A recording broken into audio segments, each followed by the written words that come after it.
તો આ તરફ અમદાવાદમાં એએમસી દ્વારા બ્રિજના રિપેરિંગ કામ શરૂ કરવામાં આવ્યા છે। મોરબી બ્રિજ દુર્ઘટના બાદ તમામ બ્રિજના રિપેરિંગના આદેશ હતા।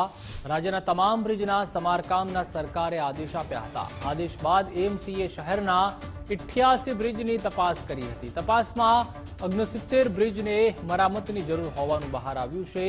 રિપોર્ટ બાદ હવે એએમસીએ અલગ અલગ બ્રિજનું રિપેરિંગ શરૂ કર્યું છે। કોઈ દુર્ઘટના ન થાય તે માટે બ્રિજના સમારકામ શરૂ કરી દેવાયા છે। સરદાર રિવર બ્રિજ પર હાલ જોઈન્ટ રિપેરિંગનું કામ ચાલુ છે।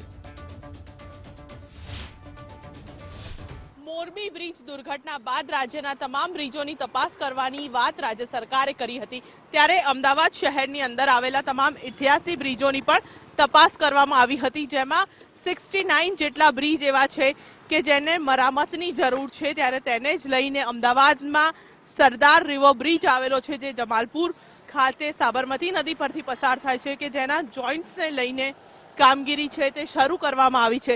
સૌથી મહત્વની વાત છે કે અમદાવાદ મનપા દ્વારા આ તમામ 69 બ્રિજ છે જેનું રિપેરિંગનું કામ હાલ એક બાદ એક તબક્કાવાર રીતે શરૂ કરવામાં આવનાર છે। બ્રિજમાં ગાબડા પડ્યા હોય કે તેની સાથે જ અન્ય કોઈ પણ મરામતની જરૂર હોય તે તબક્કાવાર હવે શરૂ કરવામાં આવી છે। મોરબી જેવી દુર્ઘટના છે તે અમદાવાદ શહેરના એક પણ બ્રિજ ઉપર અને તેની સાથે જ રાજ્યના કોઈ પણ બ્રિજ સાથે ન થાય તેને લઈને સરકાર હવે સતર્ક બની છે। ત્યારે રાજ્યના અને તેની સાથે જ અમદાવાદના પણ આ બ્રિજ છે કે જેના મરમ્મતનું કામ હવે શરૂ કરવામાં આવ્યું છે।